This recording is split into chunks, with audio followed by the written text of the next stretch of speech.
The time for healing, for which President Barack Obama hopes, has yet to arrive in Ferguson.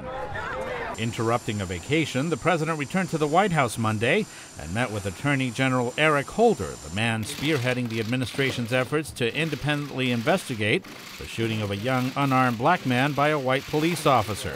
At a briefing, the president called for understanding. To a community in Ferguson that is rightly hurting and looking for answers, let me call once again for us to seek some understanding rather than simply holler at each other. Let's seek to heal rather than to wound each other. As Americans, we've got to use this moment to seek out our shared humanity that's been laid bare by this moment.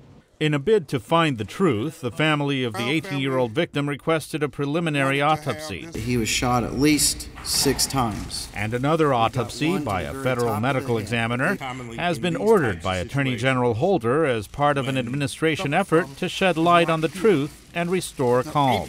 For Mr. Obama, it's a personal issue. Following the 2012 killing of Trayvon Martin, another unarmed black teenager shot in a racially charged incident, the president spoke of how he sees race relations in his country. There are very few African-American men in this country who haven't had the experience of being followed when they were shopping in a department store. That includes me.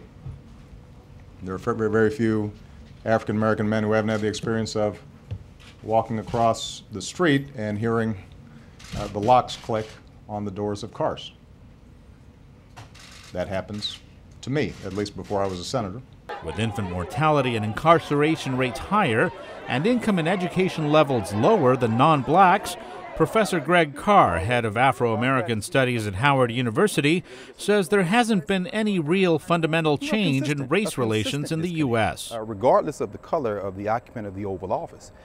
Certainly, with President Obama in office and Attorney General Eric Holder, there perhaps is an expectation that there may be more swift action taken to resolve some of these issues, or to at least to try to deal with some of the issues in real time. However, that expectation is tenuous, because after all, we understand that Barack Obama is not the president of Black America, as he frequently reminds us. He's the president of the United States of America.